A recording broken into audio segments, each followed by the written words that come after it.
hablábamos de enfermedad de Parkinson, cuando estaban, después hablaba de otro tipo transicional, en donde las lesiones iban a estar en tronco y diencéfalo, y donde vamos a encontrar enfermedad de Parkinson y demencia, y cuando se encontraba con un patrón difuso, ya sea que se encontraba en tronco, diencéfalo y corteza, vamos a tener demencia, enfermedad y síntomas, demencia principalmente, y síntomas parkinsonianos. Lo que hay que saber, que por lo que se ha visto, que estas lesiones no son únicas. Muchas veces van a coexistir con lesiones de la enfermedad de Alzheimer. Recién, en 1997, se logra identificar, estudiando estas lesiones, que el principal compuesto va a ser la alfa-sinucleína. Bueno, cuando hablamos desde un punto de vista clínico, patológico, más o menos se mantiene esto al hablar. No sé si vieron en el libro este chiquitito que es de INECO, ahí habla demencia por cuerpo de Lewy y complejo de demencia Parkinson. Y prácticamente habla como que ambas entidades son el espectro de una misma cosa. Bueno, esto ya se viene planteando, en otros autores ya lo vienen planteando, y hablan que existe la enfermedad de Parkinson idiopática, que luego se puede dar la demencia, en donde solamente es la demencia por cuerpo de Lewy, y también puede estar la enfermedad de Parkinson con demencia. Bueno, hablando un poco de la demencia por cuerpos de Lewy, es la segunda frecuencia, luego del Alzheimer, va a afectar a mayores de 70 años, es más frecuente en hombres, por lo general es un comienzo insidioso, subagudo, y dentro de la clínica va a tener tres pilares, que va a ser el deterioro cognitivo, el parkinsonismo y los rasgos psicóticos, o los síntomas psicóticos. Dentro de la clínica, dentro de lo que es el deterioro cognitivo, ¿qué es lo que se va a ver? Va a haber alteraciones en la memoria, pero estas no van a ser al nivel de lo que es la enfermedad de Alzheimer. Recordábamos que la enfermedad de Alzheimer es más una lesión de la memoria en cuanto a lo episódico. En cambio, aquí las alteraciones de la memoria van a ser más bien en cuanto a lo que es la memoria implícita, no explicativa, sino implícita. Y lo que va a tener mucho va a ser alteraciones en la visoconstrucción y alteraciones visoespaciales. Y un punto a tener en cuenta es el tema de la atención. ¿Por qué? Porque la atención no solamente es esto de atender voluntariamente, prestar atención, sino también la atención es lo que nos determina nuestro grado de vigilia.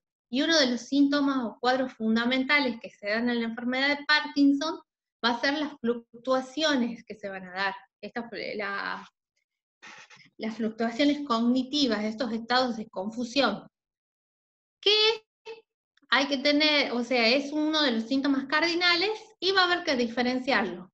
Una de otros estados, de un delirium, primeramente. Entonces, ante un cuadro de este confusional, va a haber que descartar causas de delirium, y luego habría que descartarlo haciendo un paréntesis, o sea, comparándolo con la enfermedad de Alzheimer, que también puede tener estos episodios confusionales, pero hay que recordar que los episodios confusionales de la demencia eran estos episodios de Sundowing, que por lo general se daban en la tarde.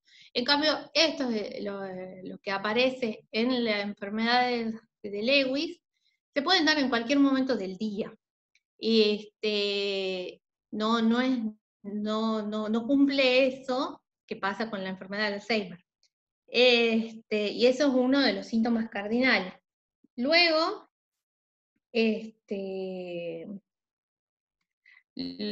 Aquí está más o menos un dibujito para ver cuáles son las alteraciones en cuanto a la visoconstrucción.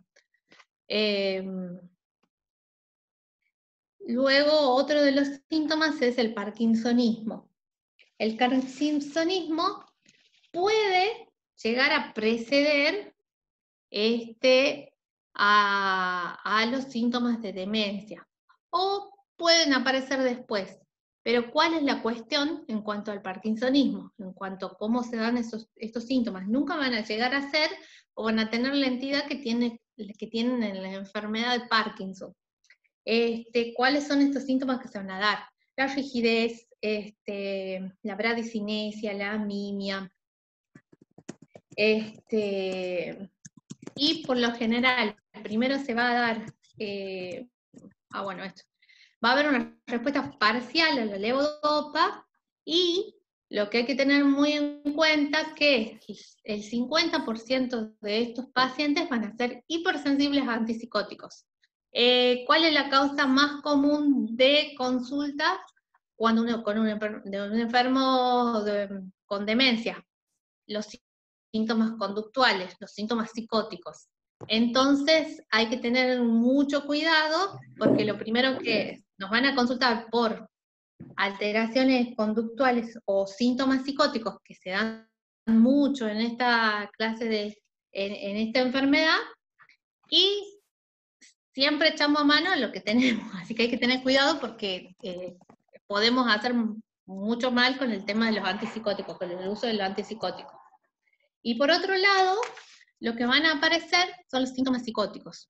Principalmente van a aparecer alucinaciones visuales. Por lo general son alucinaciones bien definidas, casi siempre lo mismo, pueden ser personas, pueden ser imágenes, pueden ser animales. Duran varios minutos, el paciente por lo general después se habitúa a que aparezca esta alucinación. También pueden llegar a aparecer ideas delirantes, y lo que hay que tener en cuenta es que estas alucinaciones o estos síntomas psicóticos no tengan relación en cuanto a los trastornos cognitivos, no hay relación con esto. No hay tanto trastorno cognitivo, y sin embargo aparecen estas alteraciones, que a diferencia, por ejemplo, del Alzheimer, que el Alzheimer, estas manifestaciones no son tempranas. Temprano es todo lo cognitivo, y todas estas alteraciones van a aparecer cuando ya el deterioro sea mayor. Entonces, a eso me refería con eso de escasa relación con el trastorno cognitivo. No me acordaba. Va a ser muy frecuente la depresión, y también va a ser muy frecuente la apatía dentro de los síntomas psiquiátricos. Otros síntomas que van a llegar a ocurrir son los trastornos del sueño REM. Esto es algo que se ve con frecuencia. Se piensa que son síntomas que pueden aparecer hasta muchos años antes de que comiencen a aparecer todos los síntomas cognitivos de la enfermedad. Por lo general se habla de sueños que son vívidos, actuados, y que a veces son problemáticos en cuanto a la pareja o en cuanto a la convivencia. Pueden aparecer hipotensión ortoestática, puede aparecer incontinencia urinaria, pueden aparecer defectos en el olfato, y son muy frecuentes las caídas. Ya sea por trastornos, las caídas que pueden ser por el trastorno, los parkinsonianos, pero también pueden ser por síncopes, porque puede llegar a producir síncopes por descargas neurovegetativas. ¿Cómo vamos a hacer el diagnóstico? El diagnóstico netamente es clínico. Saber esto, en qué momento han ido apareciendo los síntomas, cómo ha sido la evolución de los síntomas, qué apareció primero, lo motor o lo cognitivo. Los métodos complementarios, la verdad que no hay grandes, más allá de ayudar a descartar otras patologías, o sea, medir vitamina B12, homocisteína, no ayudan para decir esto es una demencia por cuerpo de Lewy. Y dentro del tratamiento, lo que se va a usar primeramente en cuanto a la demencia, lo que si bien todos los anticolinesteráticos tienen una buena acción, el más recomendado o el que ha mejorado tanto lo conductual como lo cognitivo es la ribastimina. Bueno, eso en cuanto a demencia por cuerpos de Lewis.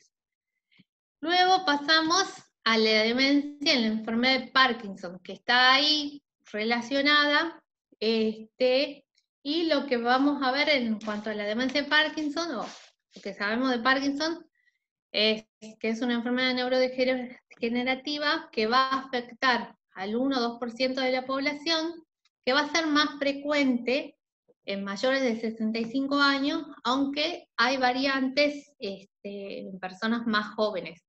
Y se va a caracterizar principalmente por la bradicinesia. Pero, bueno, a esta bradicinesia le van asociada otros síntomas que son la rigidez muscular, el temblor, las alteraciones en la marcha y en la postura.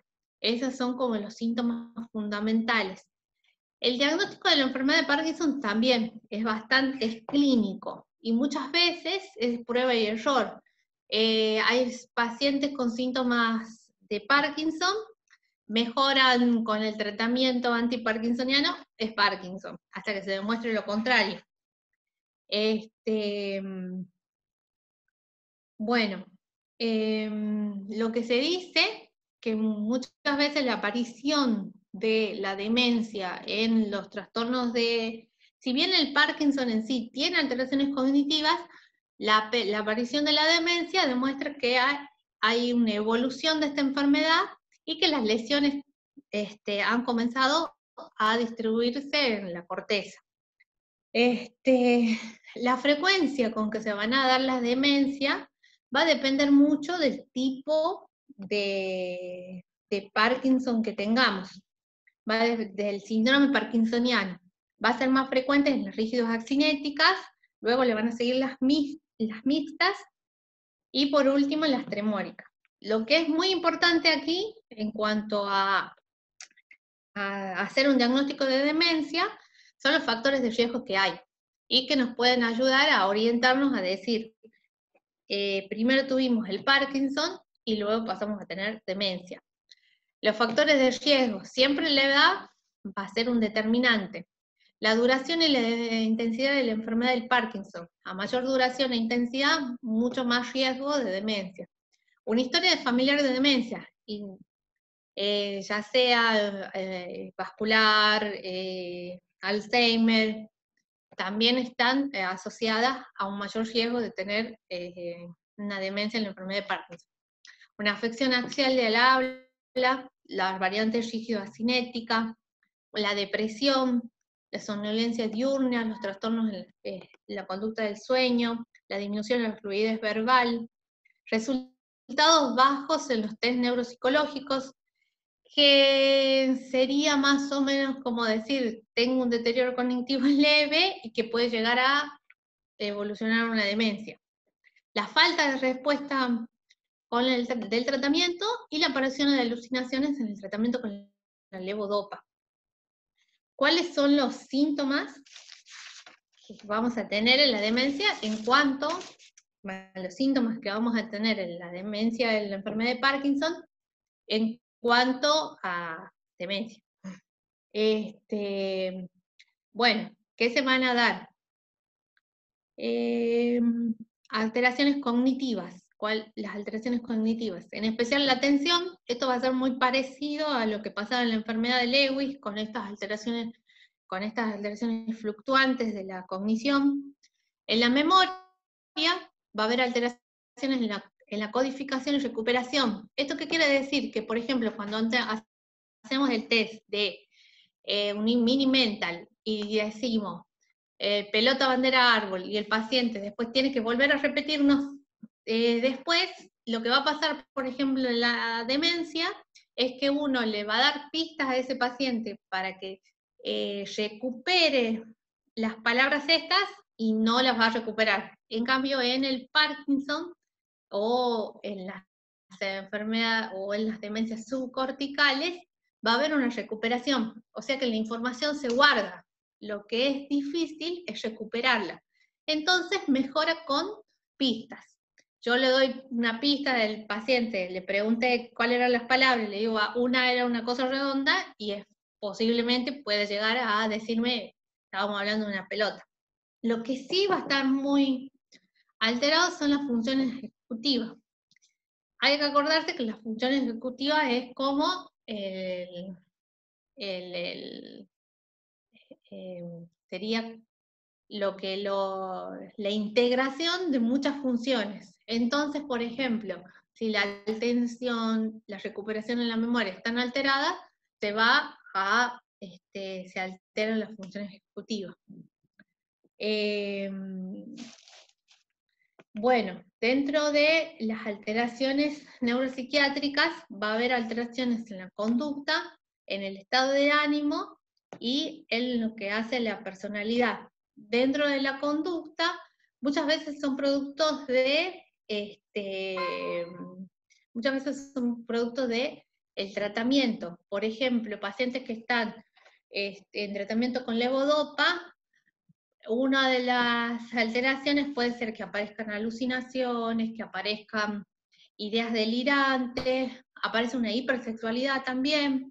Luego, dentro del estado de ánimo aparece depresión, apatía, ansiedad, y el hecho de que aparezca depresión o apatía son síntomas de mal pronóstico para la enfermedad.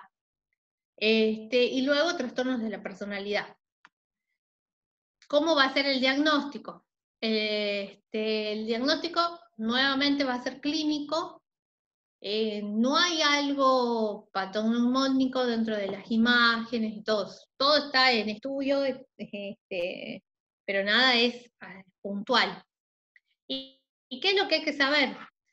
Primeramente, ver que estas alteraciones cognitivas, cuando uno hace una evaluación, no sean secundarias a un trastorno motor o secundarias a la medicación. Lo primero que hay que hacer es descartar eso, que sea secundaria a un trastorno motor o secundaria a la medicación. Y que no estemos hablando de un deterioro cognitivo leve.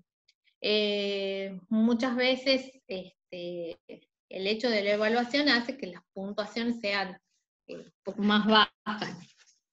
Luego, en cuanto al tratamiento, el tratamiento va a tener 3 pilares. Un tratamiento de la parte motora, que va a ser de los antiparkinsonianos.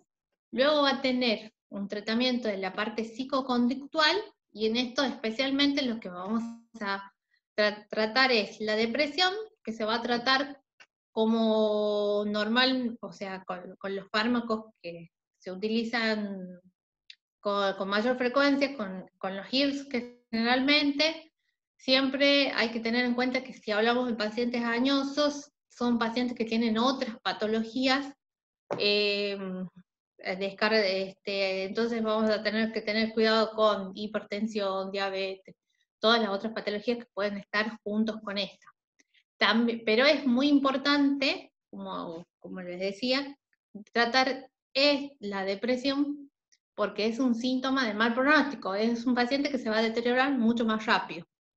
Los síntomas psicóticos, primeramente, descartar que no son secundarios a la medicación, y luego si hay que tratarlos, los recomendados son, por un lado, el más recomendado es la quetiapina, es el que más evidencia tiene, hasta por sobre la clozapina.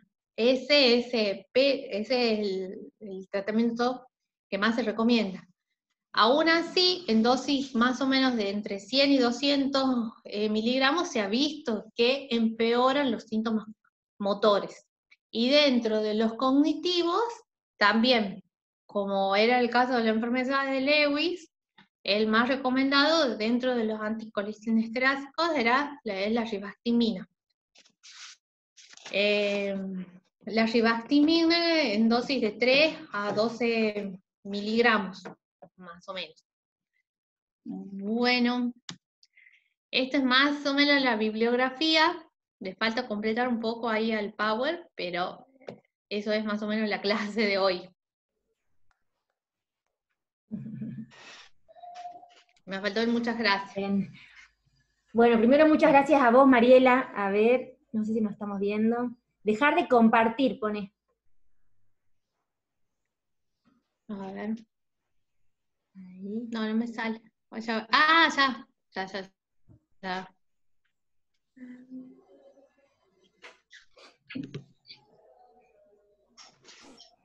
Listo. Ahora sí. Muchas gracias, Mari. La verdad, está bueno cómo lo pudiste sintetizar hasta la cantidad de información que hay al respecto de los dos temas. Eso es dos temas súper importantes en una sola clase. Así que la capacidad de síntesis, muy buena. Y, bueno, ya ahora estamos con el tema de los 10 minutos. Hagamos 5 minutos de preguntas y si hubiera necesidad de hacer más, volvemos a entrar con el mismo enlace.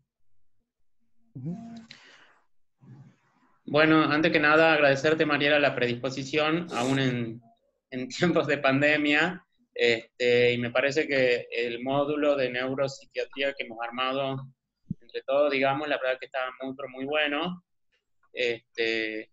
Así que gracias antes que nada. Bien. ¿Preguntas? Yo un poquito sobre los síntomas psicóticos, cuando hablábamos de la demencia de cuerpos de Lewis. En general los síntomas psicóticos son del tipo del síndrome confusional, digamos, no, o sea, las alucinaciones visuales, como más alucinosis, no una alucinación en sí. No, puede tener alucinaciones y no tener y no estar cursando una alteración, o sea, un síndrome confusional en ese momento. Pueden aparecer las alucinaciones sin estar con una fluctuación, digamos, ahí en la y conciencia. no haría una crítica como de eso, no podría ser una crítica, sino que la toma como real, como algo. Eso es lo que decía, que el paciente al principio sí se puede sorprender o preguntarse qué es lo de la alucinación, pero después ya se habitúa y dice, bueno, generalmente veo una mujer ahí a mi costado, siempre aparece, o siempre me está acompañando, o la veo por lo general. Son bien nítidas. Claro, vívidas, como dicen, como cuando se describe el delirium, digamos. Pero, o sea, al estar constantemente en las alucinaciones, se habitúan a eso. Gracias, Mariela. Perfecto. Después habías puesto en una de las diapositivas acerca, bueno, creo que era factores de riesgo era la diapositiva. Sí. Y en caso de la enfermedad de Parkinson, habías puesto el tiempo que pasaba de la enfermedad de Parkinson, como para tener en cuenta, digamos, cuánto tiempo pasaba de la enfermedad de Parkinson hasta que se desarrollaban, entiendo que... Bueno, eso siempre se toma de criterio para ver. Por un lado, es a mayor progresión de Parkinson era más frecuente que pueda llegar a aparecer una demencia. Pero está bueno, me olvidé de mencionarlo, que muchas veces hay que distinguir,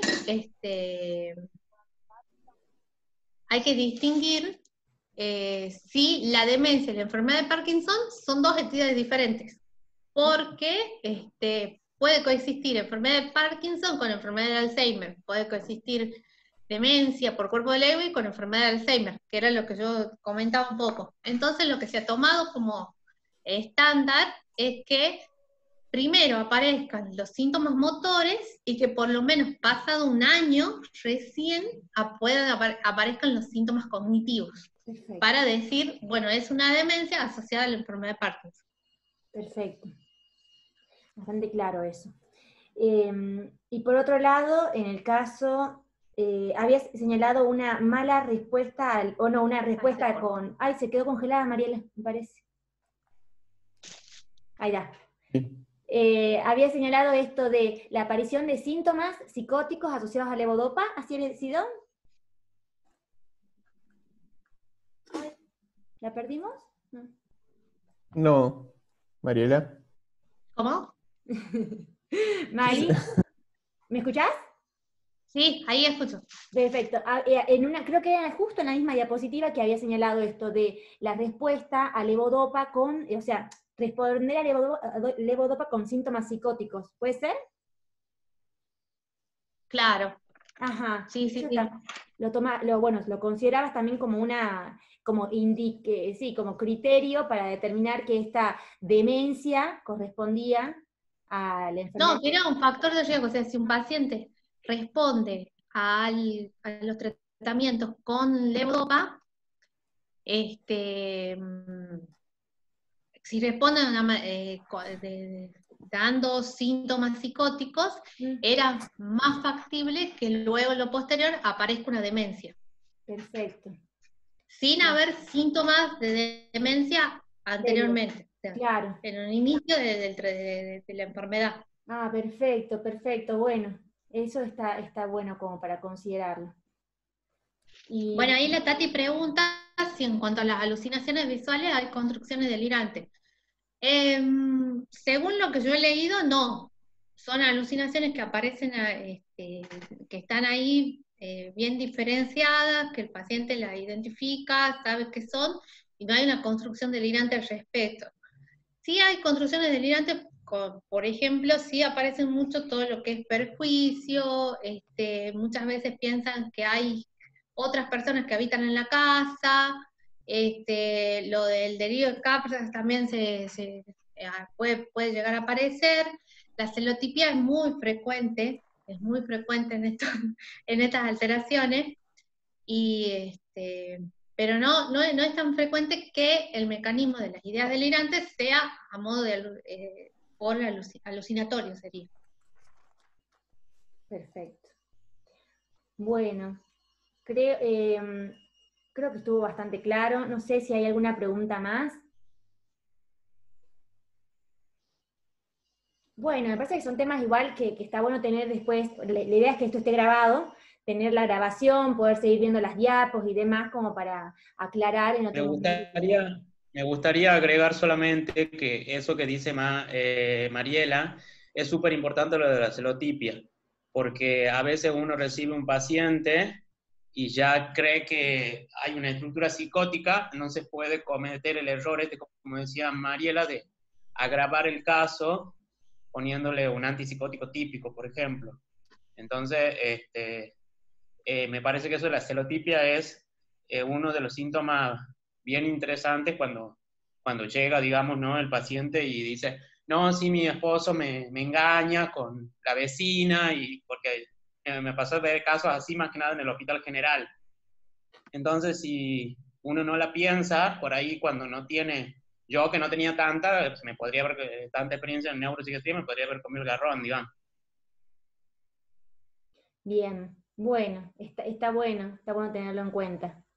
Bueno, Mariela, de nuevo, muchísimas gracias, súper clara, y va a ser bueno contar con las diapositivas que nos dejás ahí en la clase, como para, bueno, cuando alguien más quiera volver a consultar y a ver la clase, que ahora vamos a pasar. Bueno. Muchas gracias. Muchas gracias, Mariela. Bueno, gracias a todos por escuchar. Estamos en contacto para ver cómo continuamos con el módulo y demás de los horarios, por si hubieran cambios, y bueno, estamos en contacto. Bien, sí, bien. Invitarte también a que en junio va a haber neurólogos dando parte del módulo también, lo que es epilepsia y otros temas. Sí, sí. Ah, buenísimo. Buenísimo. Bueno, estamos en muchas contacto. gracias. Feliz fin de largo a todos, un beso. Igualmente, adiós. Adiós.